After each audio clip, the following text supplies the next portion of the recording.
Depresión. Me hacía falta conocerte. El doctor Luis Gerardo Moncayo Samperio nos habla sobre la depresión en el adulto mayor. Semana Mundial del Cerebro, 2026. Muchos adultos o adultas mayores viven en soledad, son rechazados por el solo hecho de ser viejos, pero por no poderse mover tan bien o por hablar lento.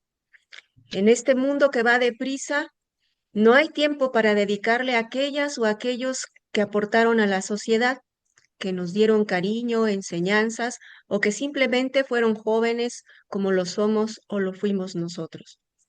Dice la Organización Mundial de la Salud que en 2030 una de cada 6 personas en el mundo tendrá 60 años o más, que el aislamiento social es uno de los factores de riesgo para la salud mental y que uno de cada 6 adultos mayores sufre malos tratos, principalmente por parte de sus propios cuidadores. Hola amigos, amigas, gracias por estar aquí. Soy Lilia Naya, estamos en Me hacía falta conocerte y siguiendo con la serie de entrevistas sobre la depresión, hoy tenemos la visita del doctor Gerardo Moncayo Samperio. Él es médico psiquiatra con especialidad en psicogeriatría, justamente para hablar de la depresión en el adulto mayor. Doctor Gerardo Moncayo, muchísimas gracias por estar aquí, por aceptar la invitación. Bienvenido. Lilia, le agradezco mucho a usted la invitación y me hacía falta conocerte por este espacio para hablar de uno de los temas que para mí son más importantes y que más me apasiona, el difundir información, yo creo que adecuada al respecto. Muchas gracias. Contrario, doctor, pues sí, es un tema fundamental que pocas veces se toca y pocas veces nos ponemos a reflexionar porque justamente pues como que el adulto mayor los tratamos como si no existieran, básicamente. Usted ya nos dirá si efectivamente estos son factores de riesgo, pero ¿por qué no empezamos, doctor, por definir un poco, bueno, porque nos ayude a entender aún más qué es la depresión y cuáles son sus características, doctor? Claro, y bueno, y le agradezco también la amable introducción y nada más tomaré un momentito para acotar este punto. Yo soy especialista en salud mental, en este caso soy psiquiatra, que tengo el gusto de trabajar con personas mayores. O sea, yo dedico la mayor parte de mi tiempo a convivir y trabajar con las personas mayores en su momento de necesidad, ¿no? Entonces es como un posgrado que hacemos al respecto. Y claro, antes de pasar a esta parte muy especializada, ¿por qué no hablamos de la depresión en sí? Creo que es relevante hablar que es algo diferente a la normalidad. Siempre hay que hablar que la depresión no es algo normal. Se ha vuelto un término muy coloquial, ¿no? Ya todos damos ahora diagnósticos de depresión, ¿no? Es decir, me dijo mi amiga que estás deprimida, me dijo mi primo que estás deprimido, pero hay que pensar que es un término clínico. Es como una enfermedad, vamos a decirlo así, como muchas otras que tienen ciertos estándares y ciertos criterios. Entonces, es importante acercarse al especialista para poder diagnosticarla y no quedarnos a veces con el comentario del amigo o el familiar. ¿Qué características tiene? Pues básicamente es una alteración de la conducta humana. Es un patrón de conducta en el cual vemos un cambio en la forma de pensar de la persona y de la forma de actuar. Usualmente viene con algunos pensamientos negativos al respecto de la realidad, ya sea del autoconcepto de la persona, de lo que piensa de los demás o de lo que piensa de la realidad o el mundo en el que vive. Entonces hay un cambio en la forma en la que la persona piensa. Adicionalmente, y como consecuencia, según lo que yo pienso, yo actúo. ¿Ok? Y entonces, ¿qué cambios hay en la actitud o en la conducta de estas personas? Pues podemos ver algunas características clínicas, como si fueran síntomas. Vamos a pensar el comparativo. Cuando uno tiene un resfriado común, tiene a veces tos, ¿no? Tiene a veces el moco que escurre, ¿no? Tiene a veces dolores del cuerpo, fiebre, todo esto. Esos son síntomas de un resfriado común. Ahora, los síntomas de una depresión usualmente es un ánimo bajo, pero esto es muy importante que no es un ánimo bajo de un ratito, porque eso es tristeza, ¿ok? Todos tenemos derecho a sentirnos tristes de vez en cuando, pero no todo el tiempo, ¿verdad? Entonces, cuando tenemos un estado depresivo o un estado de tristeza constante durante un tiempo prolongado, usualmente puede variar, pero decimos más de 2 semanas, 2 semanas, un mes, Con eso podemos decir que la persona constantemente está manejando un estado triste, ¿sí?, del ánimo o un ánimo bajo. Adicionalmente, nos quedamos mucho con la tristeza, pero a veces no siempre se manifiesta como tristeza, se puede manifestar como irritabilidad, o sea, gente que está muy enojada, ¿no?, que constantemente enojados, o que lloran mucho, están muy sensibles cuando antes no lloraban tanto. Puede tener otros síntomas, por ejemplo, otro de los síntomas cardinales es que pierden el placer o el interés en actividades que antes les gustaban. Y para esto es muy importante conocer a la persona. Decir, bueno, a ver qué te gustaba a ti. Ah, bueno, pues a mí me gustaba regar mis plantas todos los días y tener mi jardín impecable. Y de repente te platica que ya ha dejado de regar y cuidar el jardín y ya están todas las plantas marchitadas. Entonces hubo un cambio ahí en cuanto a los gustos, las pasiones, las motivaciones. Hay otros síntomas que son menos relevantes en cuanto a lo frecuente que lo encontramos, pero pueden llegar a estar ahí. Alteraciones en el apetito, el sueño, la autoestima, el deseo sexual. Adicionalmente puede llegar a haber datos incluso de gravedad. Por ejemplo, cuando la gente dice, ya derivado de esto que siento, ya no quiero vivir. Entonces puede haber ideas de no querer vivir. Esos son algunos de los síntomas que podamos ver en una depresión. Esto, en la mayoría de los casos, y para llegar a pensar que ya es una depresión, genera una disfunción en la vida. Hacía yo tantas cosas, yo ahora hago menos cosas por este estado deprimido. Sería una forma general tal vez de pensar en la depresión como para dar contexto justo que es lo que usted bien me comenta, Lili. Gracias, doctor. ¿Cuál es la prevalencia en el adulto mayor? Porque se habla de que la depresión tiene una gran prevalencia a nivel mundial, pero específicamente en la población mayor, doctor. ¿Cómo andamos ahí? Es un tema bien interesante, Lilia. Al yo dedicarme a esta área, debo decir que hace unos 20 años casi no había datos al respecto de encuestas o estudios epidemiológicos de la prevalencia de la depresión en la persona mayor. Pero esto ha cambiado, verdaderamente ha habido un cambio en la tendencia. Parece que los investigadores, los especialistas, los tomadores de decisiones están volteando a ver a la necesidad del adulto mayor en esta creciente población que usted ya mencionó. Y entonces ya empezamos a tener estudios muy grandes, estos que llaman metaanálisis, donde estudian muchos, revisan muchos los estudios epidemiológicos y entonces los concentran en unos datos. Y lo que han arrojado sobre todo algunos 2 o 3 estudios grandes al respecto de los últimos 5 años, es que la prevalencia es mucho más alta de lo que vemos en la persona joven. Para darnos una idea, la OMS maneja un dato de la prevalencia de depresión y por prevalencia, más o menos en un contexto más coloquial, diría que es la frecuencia de que esto sucede en la población general. Digamos que la prevalencia de la depresión en la persona joven es como del 5 al 6%. Estamos hablando no de una población específica, sino a nivel mundial.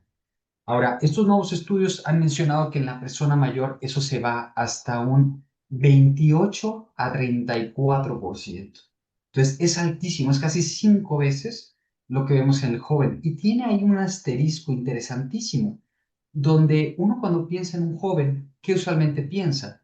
Es una persona que vive con su familia, con sus padres, tal vez cuando estamos en la adolescencia, ¿no?, o en la niñez, o que vive con su familia cuando estamos en la etapa media de la vida, pero la persona mayor es diferente. Dependiendo del país en donde viva, puede ser una persona que vive en la comunidad, que vive en una casa de retiro, o en un asilo también llamado, o en un hospital porque está enfermo y pasa mucho tiempo en el hospital. Y entonces estos estudios lo que se hacen ver es que hay diferentes prevalencias para esa población que vive en cada uno de los lugares. Por ejemplo, 34, 35% para la gente que vive en la comunidad persona mayor. Pensemos que vive con sus familias. 42% aproximadamente para las personas que viven en residencias o casas de retiro.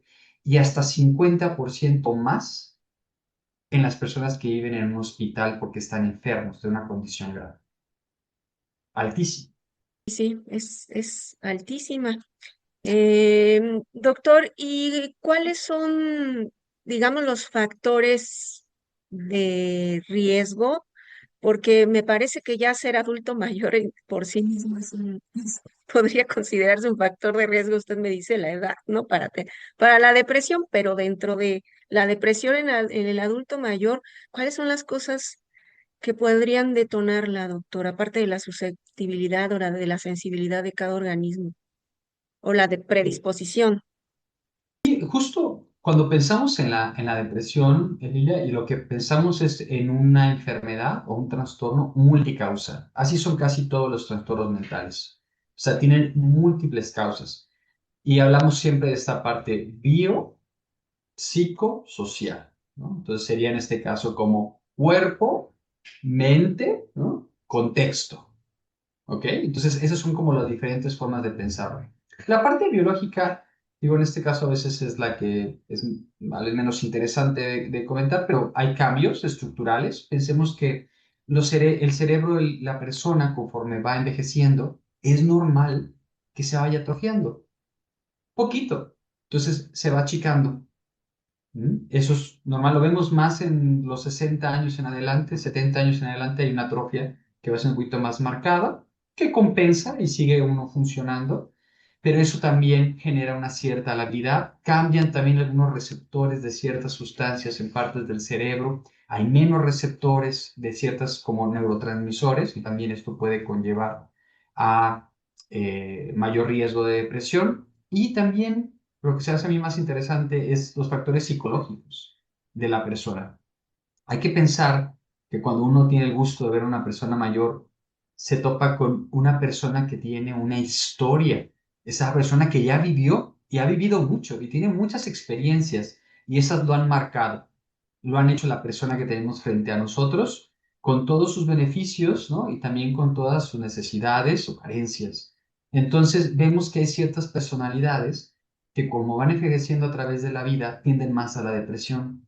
Usualmente son las personalidades que son un poco más obsesivas, las personas que tienden a la rigidez, al orden, la simetría, la responsabilidad. Es gente que a veces a través de la vida vive como apretada, ¿no? De estas responsabilidades, bajo mucho estrés. Entonces tiende más a la depresión, a tener varios episodios depresivos a través de la vida. También algunas personalidades, como las personalidades narcisistas, tienden a deprimirse más. Es gente que a veces tiene un alto concepto de sí y que piensa que puede tener un trato preferencial y cuando va viendo que va cambiando en la vida y tal vez ya no ve esas características que antes le daban ese valor, se siente que baja, ¿no? En su valor como persona y derivado a eso viene la parte depresiva. Adicionalmente viene el factor de la autoestima, por ejemplo. Una persona que tiene una buena autoestima desde pequeños es gente que tiende a tener menos episodios depresivos y tiene todo el sentido para mí, ¿no? Es como, pensemos que la autoestima sana es como un escudo que nos defiende cuando alguien nos quiere cuestionar nuestra habilidad, nuestra apariencia, lo que nos gusta, lo que no nos gusta. Entonces dices, no, no, yo sé que yo valgo y yo sé que tengo razón en esto y no me voy a sentir mal por lo que tú me digas. Hay gente que no cuenta con ese escudo y entonces al no tener esa autoestima tiende más a deprimirse. Hay algunos otros factores como los mecanismos de defensa, los mecanismos de afrontamiento, y eso quiere decir que es, ¿qué hacemos cuando tenemos un problema? Y tenemos de dos, los que enfrentan el problema o los que solamente piensan en el problema, de una forma muy simplista. Las personas que tienden a enfrentar el problema por los cuernos a directo es gente que tiende menos a la depresión y la gente que no resuelve el problema pero lo contempla y lo sobrecontempla y lo rumea, ¿no? Muchas veces son personas que tienden más a deprimirse. Vamos, no estamos generalizando, como usted me dice, es que incrementa la probabilidad de, ¿no? Y hay otro factor que también es muy interesante, que es el factor social. Entonces, y ahí entra lo que usted comentaba al principio, respecto a la soledad. La soledad es un gran factor de riesgo para depresión. Y en este sentido tiene que ver con que hay dos conceptos que vamos a manejar probablemente a través de la entrevista, que son aislamiento social y soledad. El aislamiento social es objetivo, quiere decir que la persona está justo aislada de la sociedad, no convive con más personas porque está también tal vez en una casa solita o está en un lugar de retiro, pero no hay muchas personas ahí, entonces se encuentra aislada de la sociedad, eso es objetivo, y la parte subjetiva que es cómo se siente, que es la soledad. Yo puedo vivir en una casa llena de personas con toda mi familia, pero sentirme solo. Y entonces ese es un gran factor de riesgo. Por otro lado, tenemos a los duelos. Conforme más vivo, más personas conozco. Y es más probable que esas personas que yo conozco y quiero fallezcan solamente por el hecho de seguir viviendo, ¿no? De seguir envejeciendo. Esas personas tienen el riesgo a morir. Y entonces se van acumulando los duelos. Duelos ya sea de familiares, amigos, gente querida, mascotas, y se van sumando. Y cada uno de esos puede a veces llevarnos o llevarles a la depresión. Hay otros factores, en este caso se asocia más al sexo femenino, y ahí es un tema como más epidemiológico. Lo que vemos es que las mujeres son, yo creo que es un sexo muy fuerte, entonces se acercan más a la atención, son sabias, entonces dicen, yo necesito ayuda, llévenme por favor con el médico o con el psiquiatra o con el psicólogo. Entonces lo detectamos más en la mujer que en el hombre, donde dicen, no, yo estoy bien, a mí no me lleven, ¿no? Entonces por eso tenemos una prevalencia más alta en las mujeres que en los hombres. Entonces es un factor de riesgo, también lo consideramos, así como las carencias o la pobreza. Recordar que muchas personas en nuestro país, en personas mayores, también pueden llegar a tener niveles de pobreza que les dan esta carencia y este estrés de constantemente estar saliendo a producir y trabajar, y eso pues te estresa porque pues si no trabajas no tienes tu sustento y tal vez no tienes una red de apoyo o formaste una red de apoyo que te permita sentirte tranquilo de que tienes quien te ayude. Serían algunos factores de riesgo que yo pondría ahí sobre la mesa. Y regresándonos un poquito a alguno de ellos, por ejemplo, en el caso, en cuanto a los factores biológicos, digamos, en el caso de la atrofia cerebral que decía usted que pues es normal a partir de cierta edad, ¿no? En adultos mayores, haciendo un paréntesis, doctor, ¿qué tanto ahí juega la plasticidad cerebral? O sea, ¿es posible que el cerebro se atrofie un poco, se reduzcan algunas áreas, pero si es una mente activa, entrenada o está conectada cognitivamente con muchas cosas, es posible, digamos, recuperar o compensar la pérdida de masa a través de la plasticidad cerebral? Es muy buena pregunta, Lea. Yo creo que aquí hay que diferenciar estos puntos. O sea, la atrofia va a venir independientemente de que uno haga muchas cosas en su vida, que esté muy activo, etcétera.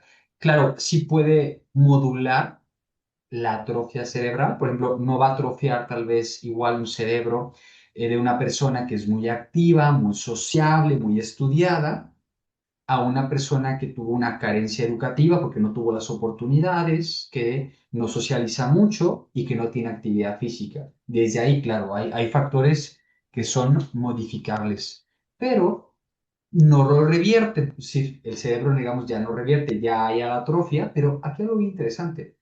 Más que el volumen cerebral, lo que se ha visto, y son estudios ya de neurociencias, es más que nada cómo usamos lo que tenemos, cómo usamos nuestro cerebro y cómo se conecta. Entonces puede ser un cerebro incluso que se ha atrofiado, pero ha generado conexiones, como usted bien decía, la plasticidad cerebral, que permite que funcione perfectamente, incluso que aprenda más cosas.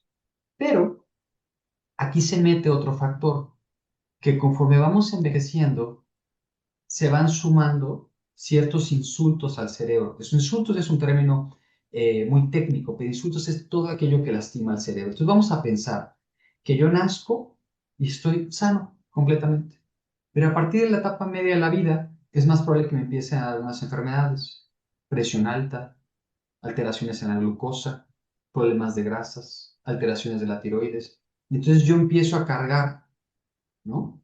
Todos estos factores, estas enfermedades, y eso incrementa el riesgo de que este cerebro se lastime o se insulte, por decirlo así, y esto incrementa el riesgo a la depresión. ¿Por qué? Porque tenemos un cerebro más lábil que puede estar incluso lastimado.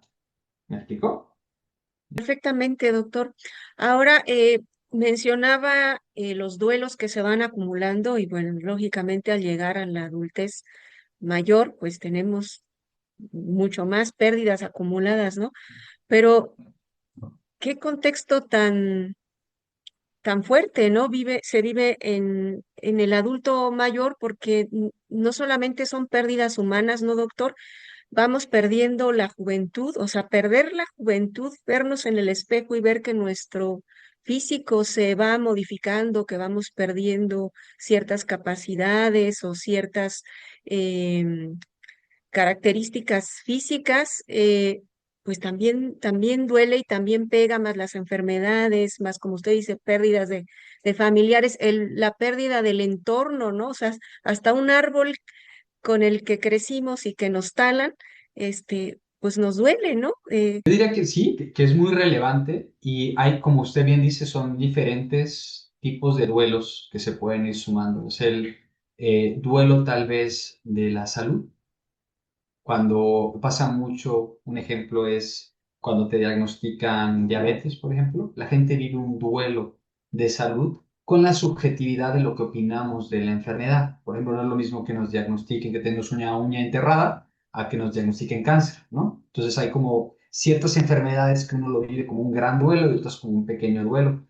pero se van sumando. Ese es uno, un factor de duelo de salud. Otro es, bueno, este duelo de la juventud, sí, y creo que se vive muy diferente según la persona, según también el sexo. A veces los hombres lo viven de una forma, las mujeres lo viven de otra forma, es como vemos nuestra cara cambiar, nuestro pelo cambiar, ¿no? El color del pelo, las canas, cómo lidian con ellos, ¿no? Los hombres y las mujeres. Pensemos que a nivel global, la gran mayoría de los países, pues ese gran duelo de la edad, el duelo de la pérdida de la juventud, pues lo enmascaramos, les ponemos máscaras, nos pintamos el pelo, ponemos maquillaje, ¿no? Y los hombres también de alguna forma, en la forma en la que visten, etcétera, ¿no? Entonces, somos como si fuera una sociedad que ha aprendido de alguna forma a enmascarar o a tapar el envejecimiento. Qué interesante, ¿no? Es como si le diéramos un valor a la juventud, pero a veces no supiéramos darle valor a la vejez. Yo tengo el gusto de trabajar con una paciente que se me hace muy sabia y ella nos decía que ella cuando empezó a tener sus canas se las pintaba, pero llegó un punto donde ella se empezó a sentir muy orgullosa de ser una persona sabia y mayor y me dice que ella iba a cargar sus canas con mucho orgullo, porque para ella la hacían una persona más sabia. ¿Ok? Entonces, esa es la subjetividad, ¿no? De cómo algunas personas lo viven de una forma y otras de otra. Ahora, al respecto de esto que hablamos de la sumatoria de duelos, es cierto cómo para algunas personas van perdiendo desde que son pequeños a familiares, cómo van perdiendo a hijos, incluso que es un duelo terrible, es un duelo muy difícil para muchas personas el poder resolver el duelo de una pareja o de un hijo. Pero aquí lo más importante es cómo van aprendiendo de los duelos. Una cosa es una persona que empiece a aprender a cómo lidiar con los duelos y la persona que no aprende a lidiar con ellos y solo los va acumulando. Y entonces la persona que aprende a lidiar con los duelos por las experiencias que va teniendo es más sano porque entonces vive el duelo como debe ser vivido, lo que cada persona lo vive, pero puede continuar con su vida. Y en cambio hay personas que no saben cómo hacerlo y lo acumulan uno tras otro y puedes ser tus 70 años, tener 10 duelos encima, no te deshiciste de ninguno de ellos y obviamente esto incrementa el riesgo depresivo. ¿Ok? Entonces sí, el duelo tiene pues muchos matices y tiene muchos tratamientos y tiene muchas posibilidades de acción en caso de que la persona guste tratarlo. ¿Qué estamos haciendo como sociedad, doctor? Porque uno ve, sobre todo en redes sociales, hay un ataque, un desprecio, un rechazo hacia las personas, hacia las personas que están envejeciendo. Terrible. La violencia hacia estas personas es pues me parece ya desbordada, ¿no? Lo vemos a lo mejor más hacia personas públicas que alguna vez se dedicaron a mostrar su belleza como artistas o en otras actividades, pero el ataque es brutal, ¿no? No se perdona una cana, una arruga, como porque le tenemos miedo en el fondo a la vejez, doctor. Una pregunta compleja, pero muy interesante. Y creo que yo aquí retomaré una palabra, que es la palabra del edadismo. No sé si alguna vez lo ha escuchado usted, pero es la discriminación por edad. Y es algo que no es nuevo. La discriminación por edad es tan antigua como la humanidad. O sea, muchos incluso cuando estábamos en otras etapas de la historia, pues justo la persona mayor incluso la abandonaban porque era una carga para la tribu, ¿no? Entonces, si la persona mayor les implicaba una carga que no aportaba, entonces la abandonaban en muchas tribus, en etapas prehistóricas. Hoy vivimos en otro momento donde hay los recursos y hay la educación donde la persona mayor tiene un lugar como las personas que conocen, que han vivido, que tienen experiencia. Pero aunque usted y yo tal vez podamos ver eso, gran parte de la población tiene conductas edadistas, quiere decir discriminación por edad hacia la persona mayor. Entonces, ¿cuál es el contexto de esto? Pues que es muy prevalente. Se dice que más o menos el 50% de las personas tienen conductas edadistas hacia las personas mayores. ¿Qué quiere decir con esto? Bueno, pues que vemos a una persona mayor y como este ejemplo que ponía al inicio, yo siempre pongo este ejemplo como para que nos caiga el 20. ¿Qué pasa cuando en una familia tenemos al niño de 2 años, un año, tenemos en este caso a la madre del niño, ¿ok? Ponle que tiene unos 30 años y tenemos a la abuelita de unos 60, 70 años. En esa familia, cuando el niño de un año se enferma, salen corriendo al pediatra, ¿no? Un pediatra, dos pediatras, tres pediatras, a ver quién les diga cómo está esa condición del niño. Pero cuando la persona mayor se enferma, la abuelita de esa casa, ahí no corren al geriatra 40 veces, ¿no? Dices, pero ¿por qué? ¿Por qué esta diferencia? Y es interesante de que muchas veces ese edadismo viene de adentro. Como este dice, este miedo a la vejez o este desprecio a la vejez, muchas veces la persona edadista es el mismo adulto mayor. Dicen, ¿por qué van a gastar en mí? ¿Por qué me van a llevar a mí? Gasten en los nietos, gasten en los hijos, gasten en los chiquitos. Ellos tienen la vida por delante. Ellos son a veces los primeros que se discriminan a sí mismos. Y tiene que ver, claro, con cómo la gente actúa para con ellos, cómo fueron criados, lo que han visto. Entonces, falta mucho por hacer al respecto de cambiar la forma en la que vemos la vejez y cómo la persona mayor se aprecia a sí mismo. De hecho, hay estudios que asocian el estado depresivo de la persona mayor a su propio edadismo para con sí mismo. Es interesante, ¿no? O sea, si yo tengo una percepción negativa de la vejez, es más probable que yo me deprima porque lo que estoy viviendo ya lo estoy discriminando como una etapa de la vida que no es benéfica, que no es provechosa, que no es agradable. No ayuda, claro, que también tenemos conductas edadistas de la gente que nos rodea, ¿ok? Donde el nieto o el hijo desprecia el comentario sabio del abuelo porque dicen, no, tú no sabes, tú estás viejito, ¿ok? Más el edadismo que viene de las instituciones, discriminación ya a nivel institucional, donde ya no toman tan en cuenta el comentario de una persona mayor como sería de un joven, y así podemos hablar a nivel familiar, a nivel profesional, o sea, ya a nivel contexto, ¿no? Entonces, este tema del edadismo tiene muchas aristas y es bien relevante ahora que lo toca. Es también un tema a mí vamos, me enoja, que como yo tengo el gusto de trabajar con ellos y veo cómo los discriminan, pues yo también me enojo. Yo diría que soy activista en contra del edadismo, ¿no? Recordar que también, como una acotación, no son nada más los personas mayores los que son discriminados. El edadismo es para cualquier discriminación que tenga que ver con edad. También se discrimina luego a los jóvenes, ¿no? A los niños. Si no, tú no sabes, tú estás muy chiquito, ¿no? Entonces, nada más para hacer esa acotación al respecto. Es un tema interesantísimo, doctor, y ojalá que aportemos un poco en este video a hacer conciencia de esta, pues de esta conducta, ¿no? Discriminatoria hacia los mayores. Doctor, ahora hablando de las, un poquito más a fondo de las diferencias sociales, contextuales, sociales entre las mujeres y los hombres.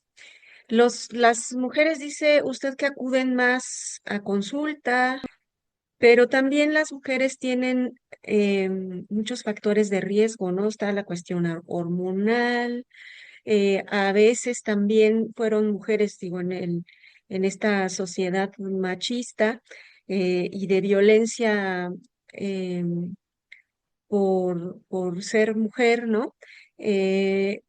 hay mujeres que fueron violentadas en la infancia o en su juventud y que no fueron tratadas. En fin, hay una serie de factores también que podrían abonar a desencadenar episodios de depresión, ¿no? Desde su experiencia, ¿cómo ha visto usted en este sentido las experiencias también de sus pacientes?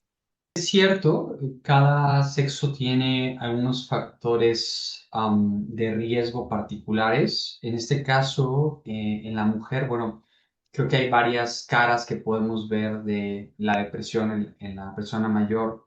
Mujer, uno de estos factores, pues ya lo comentó, que es la alta prevalencia de violencia hacia la mujer a través del tiempo. Seguimos en un momento donde la mujer sigue siendo violentada, pero si nos vamos a una etapa anterior, hace 50 años, esto era todavía más prevalente, esto se veía a plena luz del día y nadie decía nada. Al punto de que la mujer lo normalizaba, dice, pues para mí es normal, o sea, así vivió mi abuela, así vivió mi mamá, a mí me dijo mi mamá que yo me tranquilice y que me aguante, y entonces no alzaban la voz. Pero, como usted bien lo dice, vivieron mucha violencia y hasta la fecha la siguen viviendo. ¿Qué pasa ahora? Viene el cambio de los tiempos y entonces los hijos, los nietos a veces se percatan, ¿no?, de estos cambios o de esta violencia. Le dice, abuelo, no, así no le vas a hablar a mi abuelita, ¿no? Porque le estás lastimando. Y entonces empiezan a hacer conciencia en la familia, empiezan a hacer conciencia en el adulto mayor, en este caso en la mujer, de que tal vez no es correcto y empiezan a hacer cambios a nivel familiar, los cuales les ayudan a buscar atención, etcétera. Ese es un factor, la violencia hacia la mujer. Por otro lado, hablábamos de esta discriminación o de los celos, por ejemplo. Yo tocaría este tema de los celos, a mí se hace muy interesante. Seguimos siendo una cultura, como es normal, que en una relación haya celos. Puede ser hasta algo sano, depende del nivel de celos, ¿ok? Si nos vamos a hace 50 años, como nuestras familias, tal vez nuestros abuelos o nuestros padres, el señor se lava a la señora o viceversa, ¿ok? Teníamos que era un nivel de celos diferente al que veíamos acá. ¿Y qué pasaba? Había algo bien interesante, y lo dicen casi todas las personas mayores mujeres, te dicen, cuando yo vivía con mi esposo me decía, tú no puedes salir de la casa, tú tienes que estar en la casa con los niños y no sales, porque el señor era muy celoso. Y entonces ellas no salían a hacer sus actividades, no salían a generar vínculos con otras personas, amistades, etcétera. Entonces se aislaban mucho. De alguna forma, el celo del esposo aislaba a la mujer y no generaba otros vínculos sociales como amistades, que son muy importantes para cuando uno envejece. Y entonces no construían esa red de apoyo fuera de la familia. ¿Y qué pasa cuando se divorciaban, enviudaban o no tenían buena relación con los hijos? Se quedaban solas. Entonces, uno de los grandes puntos que aíslan a las mujeres y que les incrementan el riesgo depresivo es esa parte donde nunca a veces pudieron socializar por esta parte sexista que usted ya bien me dice y de la discriminación hacia la mujer, donde ellas convivían con este factor de celos. Entre muchas otras, había hablado también del factor hormonal y es cierto, ¿no?, que hay un factor hormonal que les protege en muchas partes de la vida, pero posteriormente cuando hay un cambio en el nivel hormonal, que es normal a través de la vida, eso a veces puede incrementar el riesgo depresivo, ¿ok?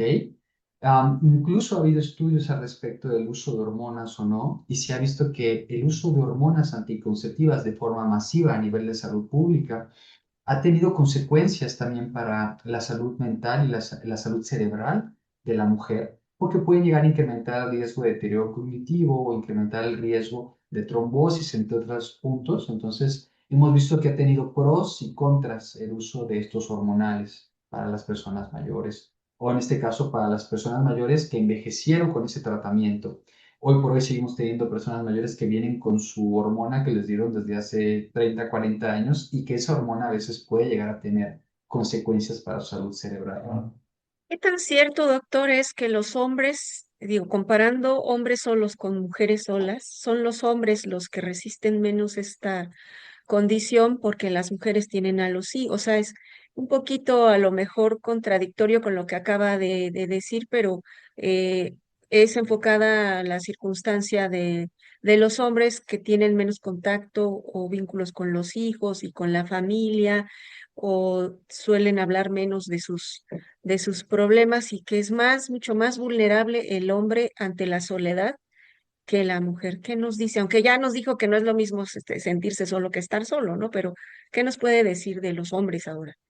Creo que sí hay como platicaba, diferentes matices para cada sexo. En el caso de los hombres, lo que vemos es que el hombre normalizaba una cultura del trabajo.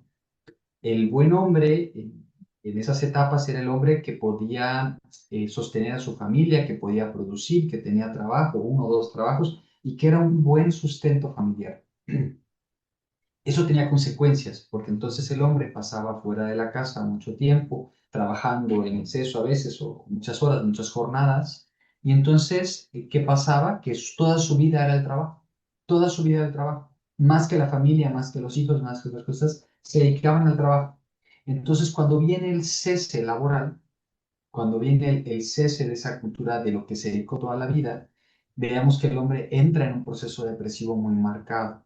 Ujú. Vamos, puede variar de persona a persona. Entonces, como no cultivó, así como la mujer se quedaba en la casa por los celos del hombre, ¿no? Y no generaba vínculos, el hombre tampoco generaba vínculos porque se dedicaba a trabajar todo el tiempo y no iba con amigos, etcétera. Y entonces, eso también le incrementa el riesgo depresivo.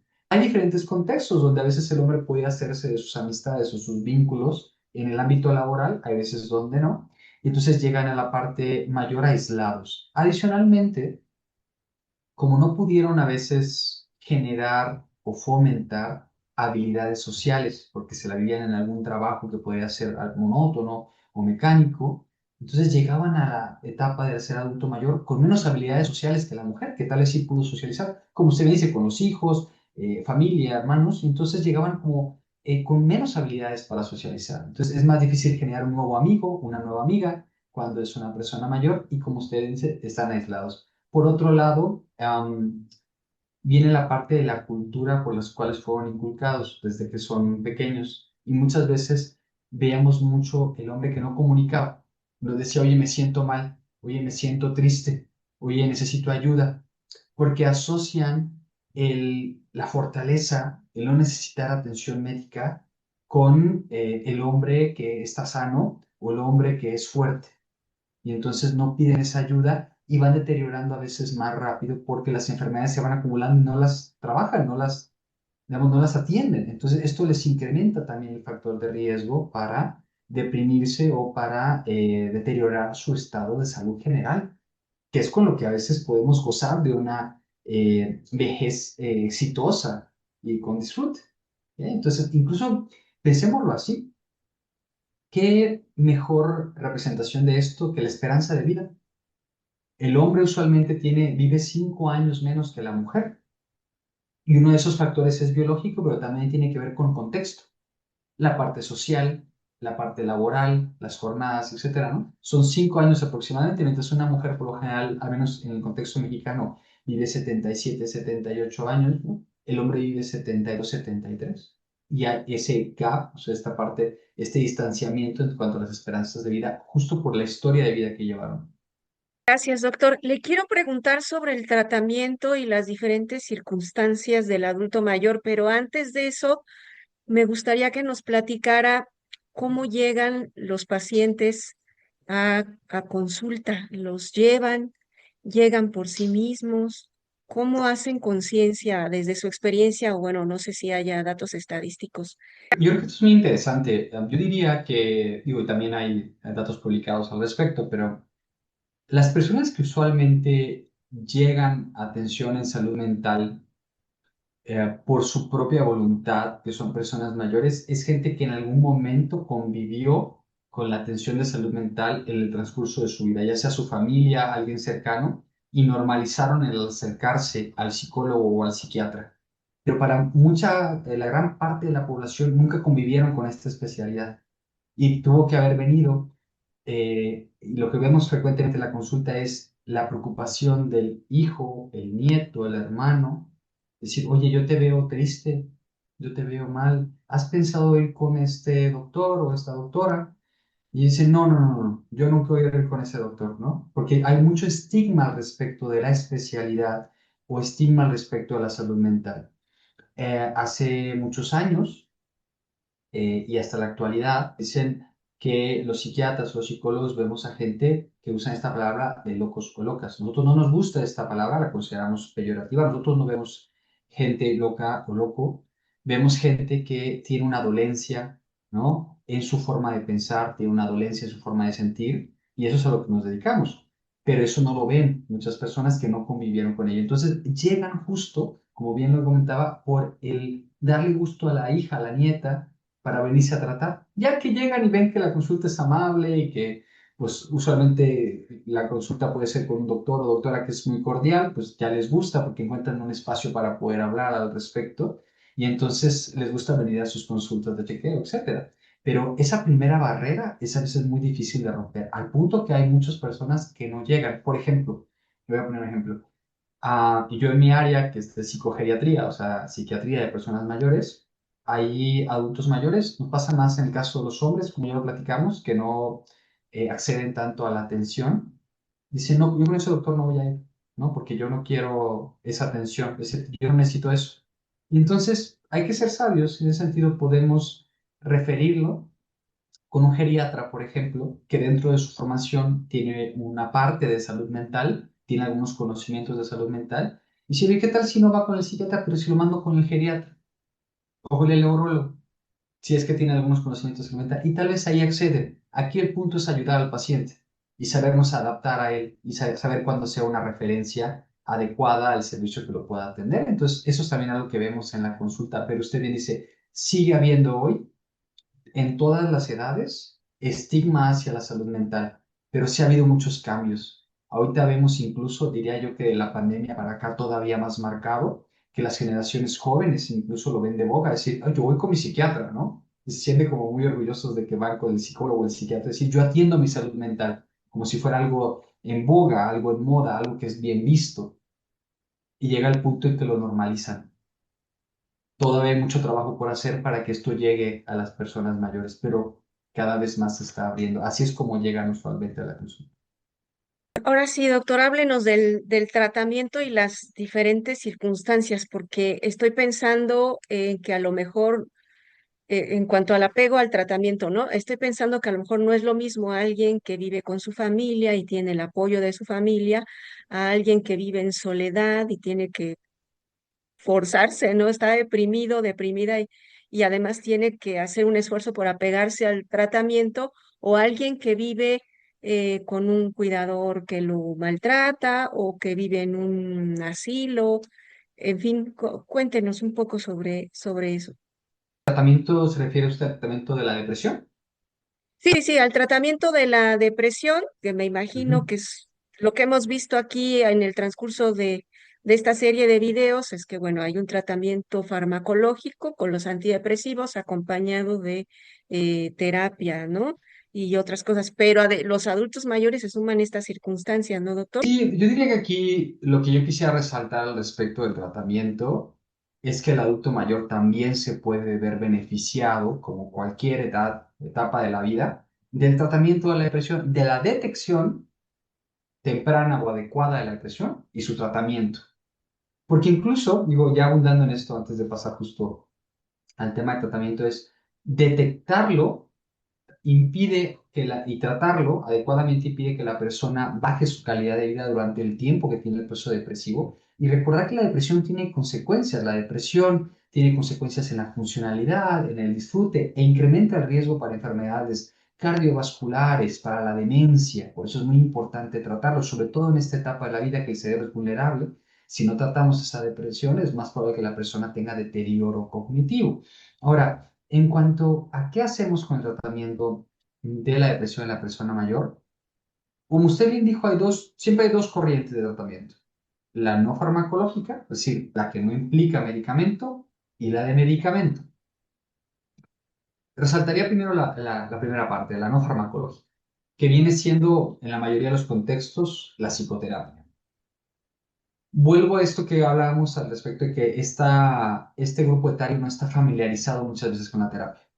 Mientras que los jóvenes desde chiquitos ya nacen con la terapia, van a terapia, les gusta la terapia, la persona mayor nunca tuvo el gusto o el privilegio de poder ir a una sesión de psicoterapia, entonces pues, no entienden el por qué tienen que ir o por qué me llevo, por qué tengo que ir a preguntar, a platicarle a una persona mis temas personales, ¿no? Hay como una resistencia, ¿por qué le voy a ir a contar a esa persona pues mis secretos?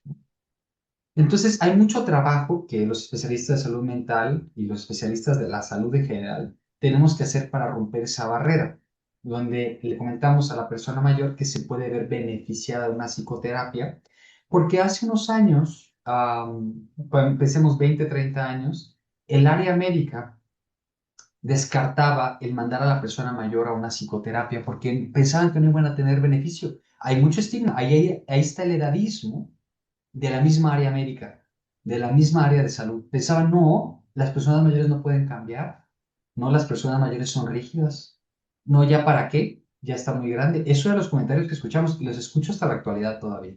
Por eso es la importancia de estos espacios de difusión. Y eso no es cierto. La persona mayor se puede ver igual de beneficiada que un niño, que un adolescente, que una persona en la etapa media de la vida, y entonces puede ir a resolver los problemas que la quejan.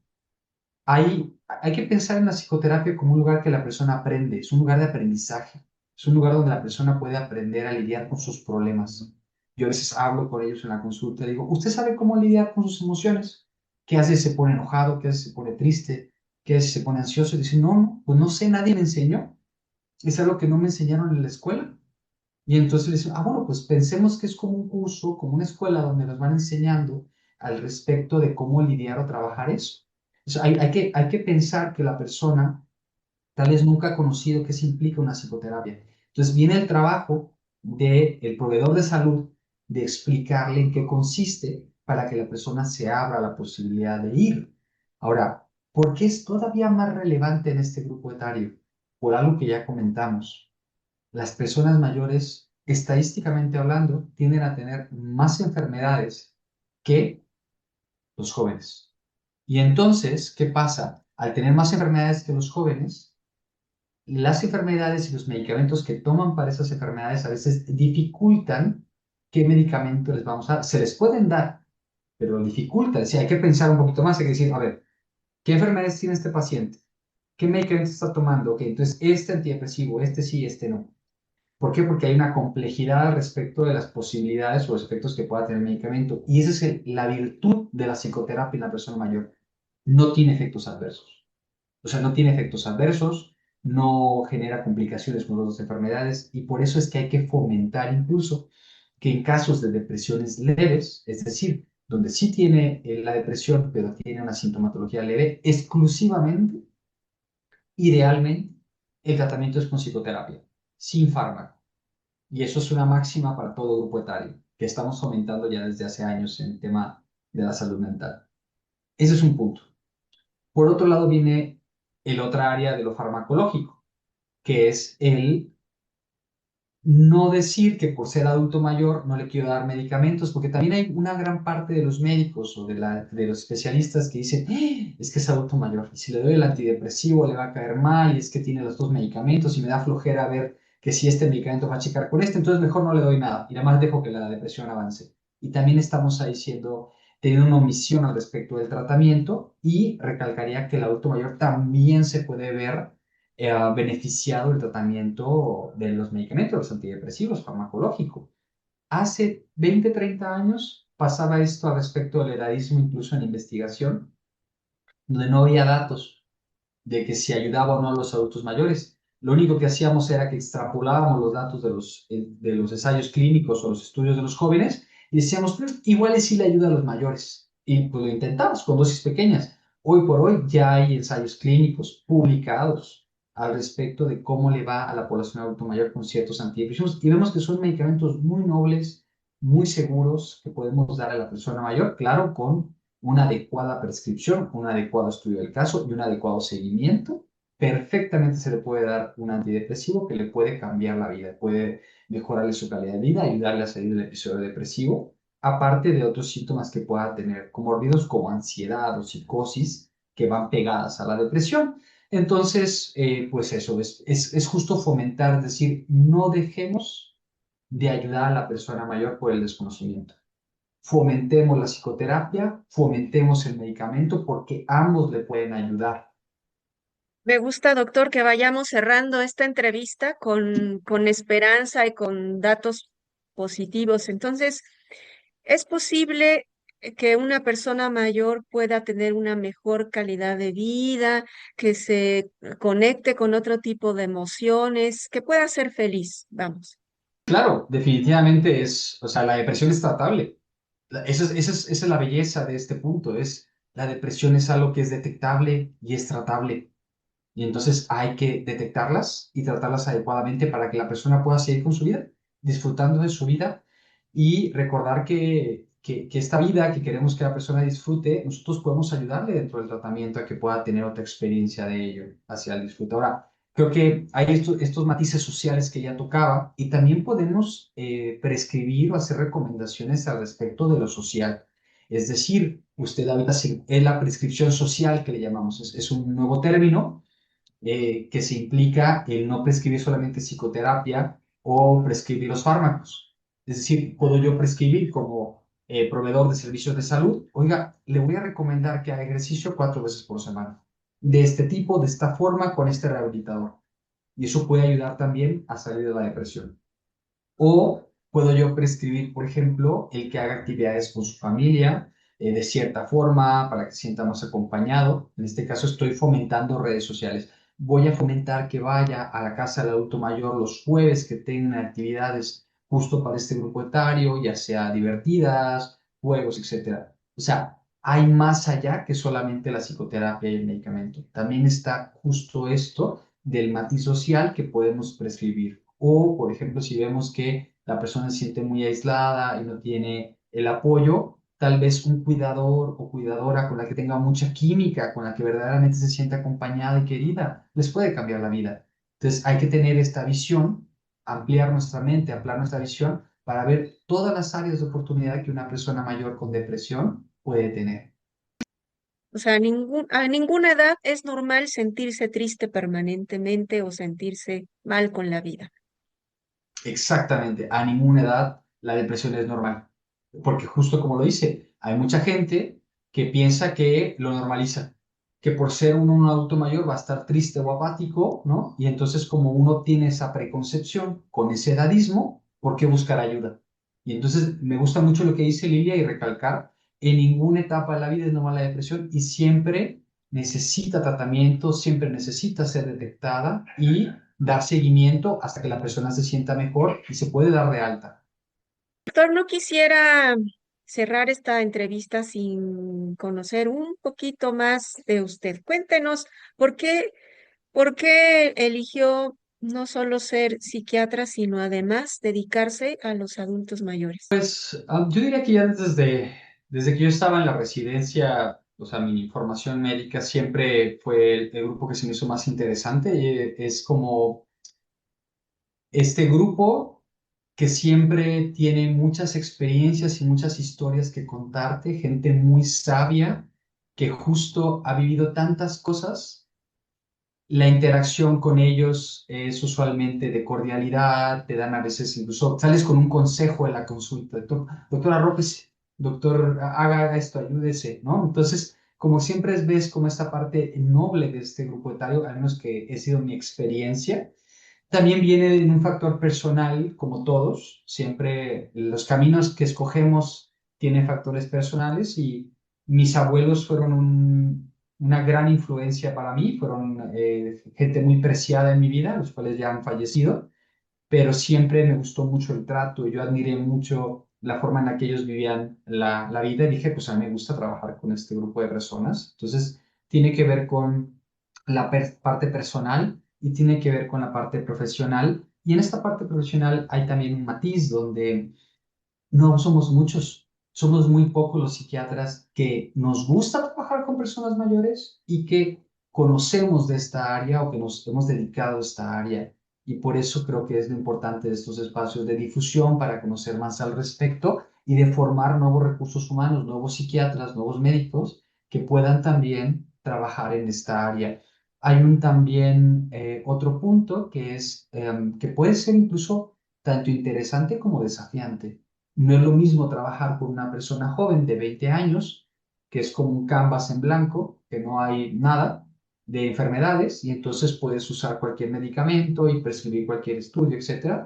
Cuando uno tiene el gusto de trabajar con personas mayores, tiene que volverse mucho más juicioso, porque toda intervención que hagamos puede ser una persona que podamos dar ciertos tratamientos y otros no por sus enfermedades, y entonces esto ya nos mete en un factor de pensamiento como un internista o como llamamos psiquiatría de enlace, es pensar en todo, pensar en la parte social, biológica, psicológica de la persona, y eso es algo que también a mí me gusta mucho trabajar con ellos en las sesiones. Doctor, se le dibuja una sonrisa cuando habla de sus pacientes, o sea, se le nota la pasión por su trabajo. ¿Será que nos puede contar por último un caso, algún caso de éxito en el tratamiento o alguna persona, además de esta persona sabia que nos dice que fue su o ha sido su paciente, que lo haya marcado como médico? Más que un caso que me haya marcado, tal vez podría compartirle, Lilia, el caso que yo más frecuentemente veo, me refiero como al caso más prototípico que veo, del cual encontramos más beneficio. Y puede ser, yo pensaría que una persona mayor de unos 70 años, que tiene del sexo mujer, que tiende a tener episodios depresivos y ansiosos a través de su vida, que los ha tenido toda su vida. Y llega a mí o llega a nosotros por recomendación de su hijo o de su hija. Oye, mira, hay este tipo de especialidades que creo que te pueden ayudar, mamá. Y dice, bueno, te voy a dar gusto a ti, hija, voy a ir, ¿no? Y ya, llega la consulta. Y lo que ves es justo esto, una persona que tal vez tiene algunas enfermedades como diabetes e hipertensión, entre otras, y que toda la vida ha vivido con aprensión, apretada por responsabilidades, que está pendiente, que no he hecho, que tengo que hacer sin disfrutar. O sea, casi no disfrutan, están constantemente en lo que siguen, lo que tienen que hacer, pero no tienen momento para disfrutar. Y obviamente al vivir así de estresados, al vivir así de apretados, tienden a tener muchos episodios depresivos en la vida porque es como si te rompieras con tanto estrés varias veces en la vida y se van instaurando varios episodios depresivos. Y es a veces solamente con el hecho de explorar la sintomatología y prescribir tal vez una intervención psicoterapéutica, donde les decimos, oiga, creo que usted es muy preocupona, ¿no lo ha pensado? Ah, no, sí, doctor, sí me dicen que soy muy preocupona. Y te dicen, no, pues sí, sí, soy muy preocupona. Sabía que hay una terapia para eso, sabía que le pueden ayudar con eso. Y dice, no, pues yo no sabía que nadie me podía dar clases de ser preocupón. Entonces los canalizamos con una psicoterapia, toman tal vez unos 6 meses de terapia. ¿Y qué pasa? Pues ya ha cambiado la forma en la que ven el mundo, ya tienden a resolver mejor los problemas, enfrentarlos en lugar de pensarlos, en bajar la aprensión que sienten al respecto de cosas del cotidiano, que si ya hay un nuevo medicamento, que si ya les diagnosticaron una enfermedad. Las historias más comunes como mi hijo o mi nieto, mi hija o mi nieta tienen un problema y yo los absorbo, dejen de hacer eso y entonces empiezan a disfrutar. Entonces empieza a bajar el estrés y ¿qué pasa? El ánimo mejora y evitan tener nuevos episodios depresivos. Esa es la historia que yo más frecuente veo aquí, que son casos pues de éxito, donde la persona le cambia la vida. Y te lo dicen, doctor o doctora, ya sea gracias o fíjese que ahora ya no me preocupo tanto y ahora estoy viendo la vida más bonita. Veo que la vida no son solo problemas y responsabilidades, sino que la vida también es pensar en los hijos, pensar en las cosas que me gustan, pensar en las cosas que quiero hacer y los planes a futuro. Y agradecen esa parte porque a veces no les habían dado esa oportunidad de tener un espacio para aprender sobre ellos mismos y cómo resolver las cosas de una mejor manera o de una forma más sana. Qué bonito, doctor. ¿Algo más que quiera agregar para despedirnos? Solamente agradecer el espacio, Lilia, de permitirme platicar al respecto de un tema que a mí me apasiona mucho. Y pues esto que usted decía, recalcarlo, Nunca es normal vivir con un ánimo bajo a través de la vida y siempre se puede tratar y se puede hacer algo al respecto. Entonces es una invitación a que las personas se acerquen a los especialistas de salud mental, nuestros colegas psicólogos, psicólogas, nuestros colegas psiquiatras, para poder recibir esa atención, ¿no? O algún otro médico, algún otro prestador de servicios de salud y preguntarle por el tema de salud mental, o que no sea un psicólogo, un psiquiatra, nuestros colegas neurólogos, nuestros colegas geriatras, nuestros colegas internistas, cardiólogos, luego también ya empiezan a tener esa visión y dicen, yo creo que usted le podría ayudar esto. Entonces, acercarse a el especialista de confianza y preguntar si se puede ver beneficiado de este tipo de atenciones. Escucharon, nunca es tarde para conectarnos con la felicidad y con el bienestar. Así es que, pues tomen en cuenta este video, estos consejos, esta información. Y a los adultos mayores, a los que son mayores que nosotros, pues solamente gracias. Es lo único que les podemos decir y tratarlos con bondad y con generosidad por sus aportes a la vida, a la sociedad. Gracias, doctor Luis Gerardo Moncayo Samperio, médico psiquiatra. Pues muchas gracias por habernos acompañado y por su pasión por esta profesión. Gracias, doctor. Gracias a usted, Lilia, a usted y al auditorio por este espacio. Muy buen día. Hasta luego. Semana Mundial del Cerebro, 2026. Me hacía falta conocerte. Revista de divulgación de la ciencia y otras culturas.